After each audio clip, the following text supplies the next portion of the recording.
Regensburg, Tuna Nehri kıyısında 2000 yıllık bir tarih. Roma kapılarından gotik kulelere, taş köprüden tüccar saraylarına. Bugün Regensburg'un yaşayan mirasını ve 27 eşsiz noktasını adım adım keşfediyoruz.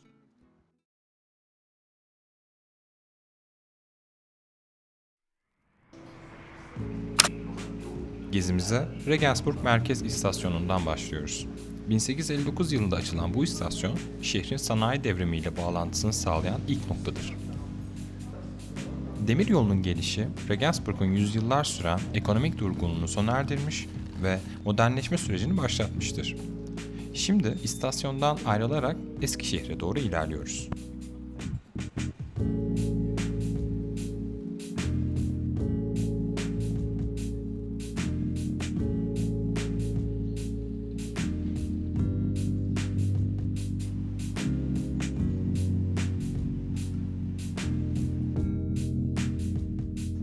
İstasyonun hemen karşısında Prens Karl Anselm'in anıtı yer alıyor. 18. yüzyılda yaşayan prens, şehrin kaderini değiştiren bir karar aldı. İşlevini yitiren Eskişehir surlarını yıktırarak yerine bugün Allengürtel olarak bilinen bu yeşil kuşağı inşa ettirdi. Bu proje Almanya'nın ilk halka açık park düzenlemelerinden biridir.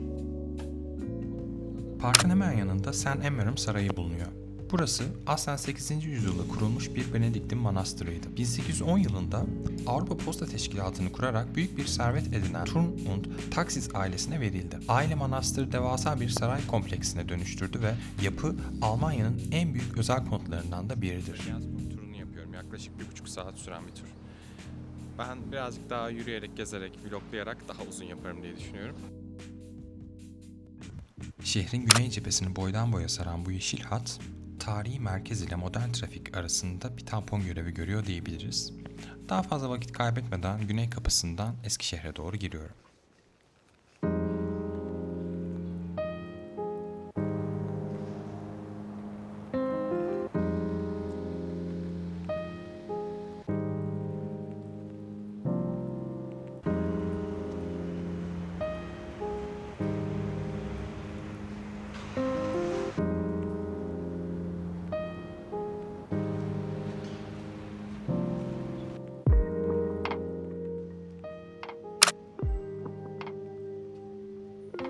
Rotamız üzerindeki St. Egid Kilisesi, Malta Şövalyeleri ile bağlantılıdır. Orta Çağ'da hacılar ve hastalar için bir bakım evi olarak hizmet veren kompleksin bir parçasıydı. Yapmış olduğum bu geziyle birlikte gördüm ki şu anda huzurevi olarak görev yapmakta.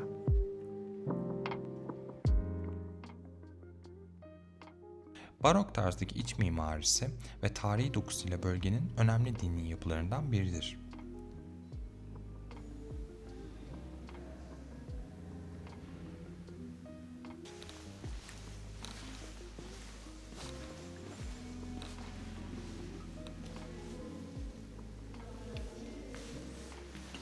Sessiz, sakin ve güzel.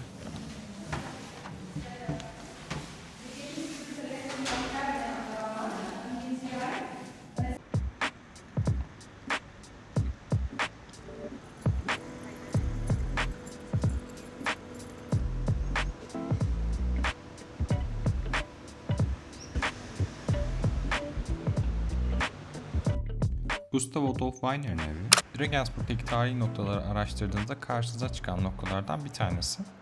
Bina şehrin yakın dönem sivil mimarisini temsil ediyor. Ancak çok da görülmeye değer bir yer olduğu söylenemez. Gustav Adolf'un evini listenin dışında bırakabilirsiniz diye düşünüyorum.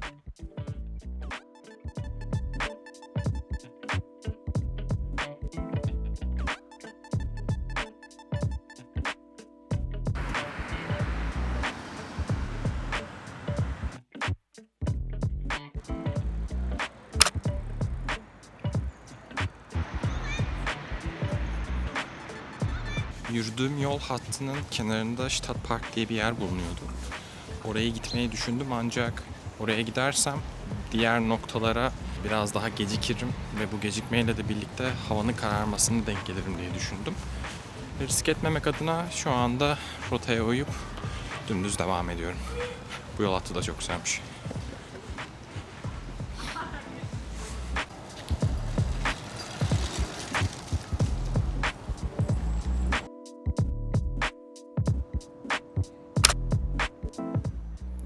Şimdi ise 8. lokasyonumuz olan Herzogspark'tayız. Türkçesi Dük Park olan bu yer 1,5 hektar büyüklüğe sahip. 1935 yılından itibaren şehrin mülkiyetine geçmiş olan bu park ismini Württemberg Düşesi'nden almış.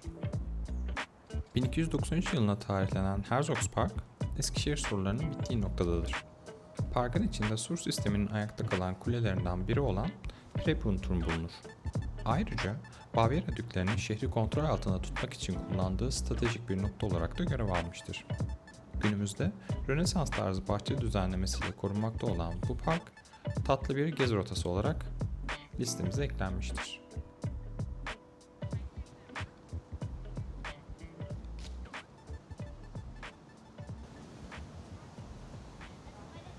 Bu parkı çok sevdim. Huzurlu.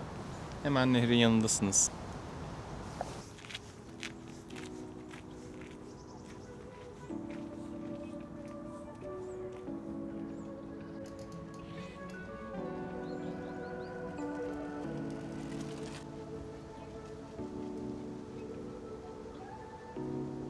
Bu havada bu koşuyu yapanları inanılmaz takdir ediyorum.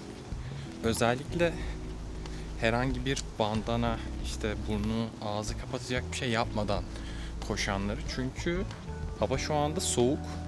Örnek veriyorum, elim açıkta kaldığında o hafif o acı hissiyat geliyor. Her birini geçtim. Koşu yaparken bir de ekstra nefes alıp veriyorsunuz. Bu soğuğa o ciğerlerin alışması lazım. Tekrardan takdir ediyorum.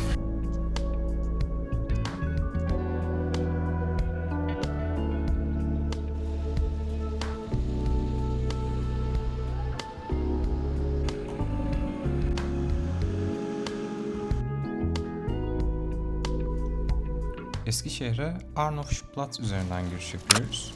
Tarih boyunca Tuna Nehri'nden gelen malların depolandığı ve dağıtıldığı ana meydanlardan birisiydi burası.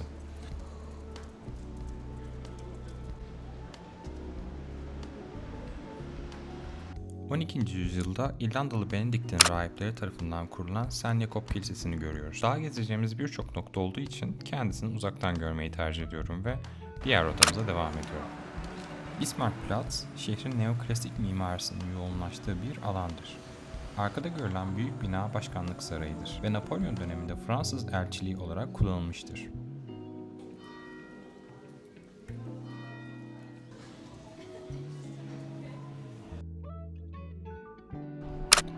Bir diğer lokasyonumuz ise Altes Rathaus, yani eski belediye binası. Burası Avrupa siyasi tarihinin en önemli yapılarından biridir. 1663'ten 1806 yılına kadar Kutsal Roma Cermen İmparatorluğu'nun daimi meclisi burada toplanmıştır. Binanın altında Ortaçağ hukuk sistemini gösteren ve orijinal haliyle korunan sorgu odaları ve zindanlar bulunmaktadır. Bense bugün dışarıdan gezeceğim.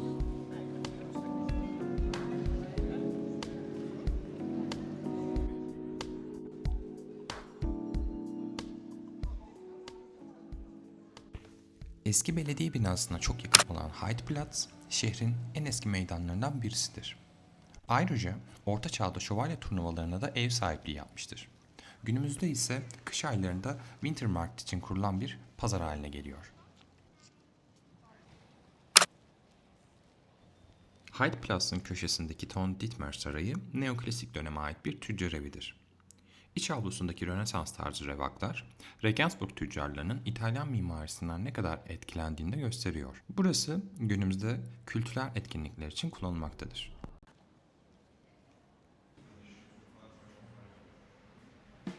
Wallenstraße üzerinde bulunan Altın Kule, 50 metre yüksekliğiyle şehrin en yüksek konut kulesidir. 13. yüzyılın ikinci yarısında inşa edilmiş olan bu kule, savunma amaçlı değil, zengin tüccar ailelerin statü sembolü olarak yapılmıştır. Bölgedeki diğer patrisyen evlerinden biri olan Kastelmayer House, dönemin varlıklı sınıfının yaşam standartlarını da yansıtmaktadır.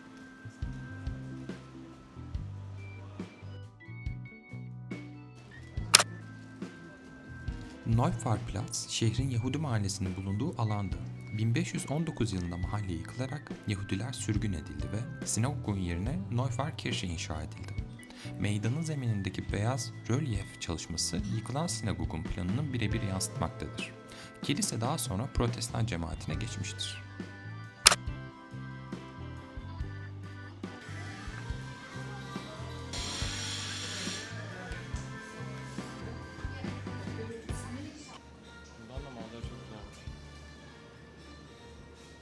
Almanya'daki ilk dönerimi teknik olarak şu an yiyorum. Berliner dönere geldim, Regensburg'daki. Şu manzarayı da göstermek istiyorum. Çok güzel bir manzarası var. Hemen şu arkada Dom Katedrali görünüyor. Yani gerçekten çok güzel. Şimdi yemeğimi yiyeyim ben.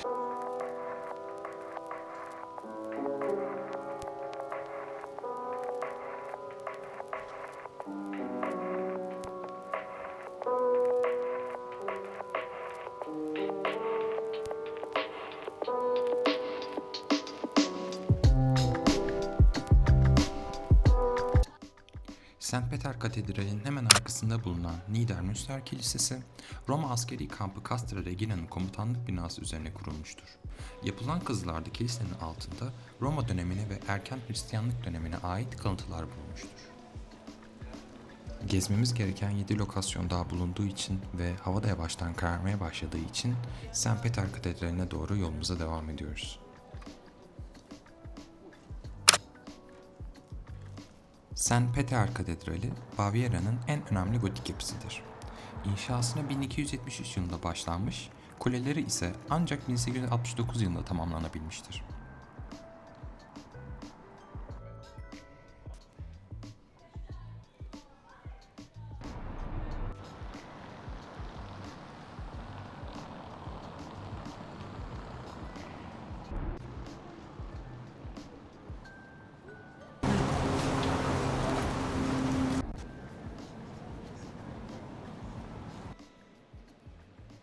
İçerisindeki vitrayların büyük bir kısmı 13. ve 14. yüzyıldan kalma orijinallerdir. Ayrıca ünlü Regensburger Domspatzen Korosu da bu katedralde görev yapmaktadır.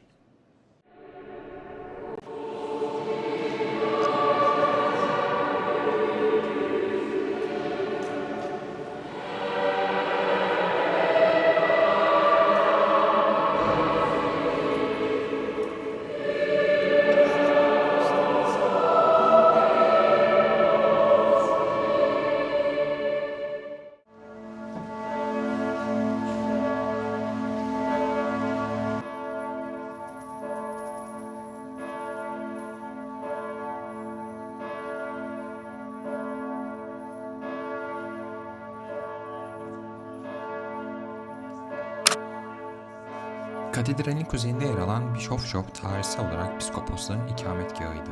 Günümüzde otel ve restoran olarak hizmet veren yapı Roma sur duvarlarıyla bütünleşmiş durumdadır.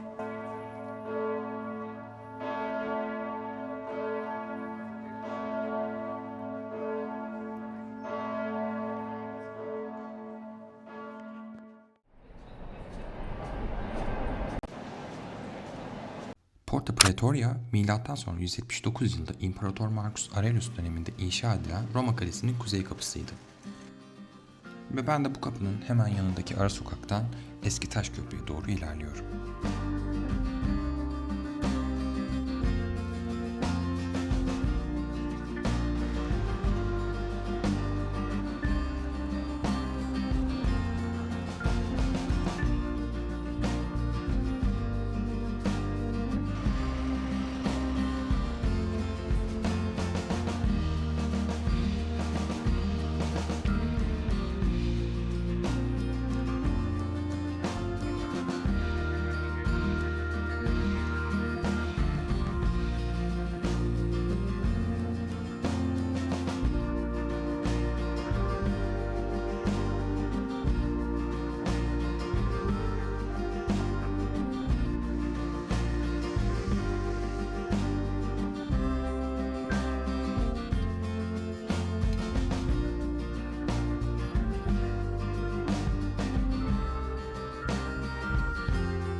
Ve Regensburg'un en önemli tarihi noktalarından birisine geldik, Taşköprü. 1135 ile 1146 yılları arasında inşa edilen Taşköprü, Orta Çağ mühendisliğinin başyapıtlarından birisidir. 800 yıl boyunca Ulm ile Viyana arasındaki tek güvenli Tuna'da geçişiydi. Haçlı seferleri sırasında orduların geçiş güzergahı olmuştu. Köprünün inşası ile çeşitli efsaneler bulunsa da asıl önemi şehrin ekonomik yükselişini sağlamış olmasıydı.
Köprünün kuzey ayağında yer alan Stadthof, tarihsel olarak Regensburg'dan ayrı bir Bavyera kasabası olarak kabul ediliyordu.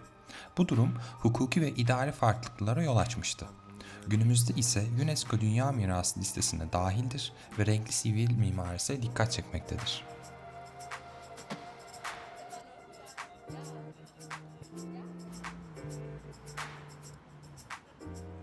Şimdi Regensburg'un merkezinin öbür tarafına, yani nehrin karşı tarafına geçtim.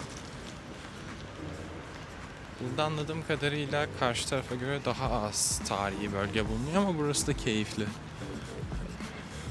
Benzer sokaklar burada da var. Burayı başka bir zaman daha rahat, daha geniş gezerim diye umut ediyorum. Şimdi ileriden sağa döneceğim ve artık dönüş yoluna geçeceğim.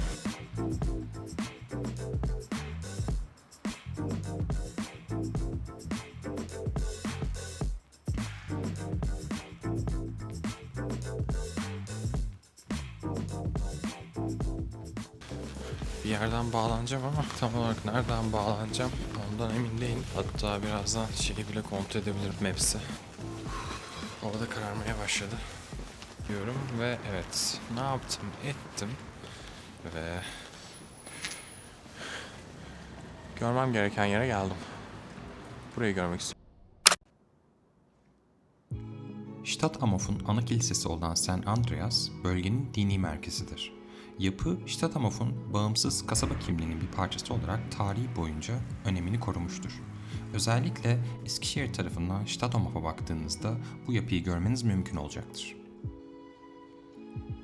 Regensburg turumuzu neredeyse tamamladık. Önümüzde Köprü Kulesi ve Goliathus kaldı. Roma surlarından Ortaçağ kulelerine uzanan bu rotada şehrin 2000 yıllık mimarisinin gelişimini inceledik. Şimdi dilerseniz videonun kalanında Taşköprü'deki sanatçıların müziğini dinleyerek dönüşe doğru geçelim ve ufaktan Regensburg vlogumuzu sonlandıralım.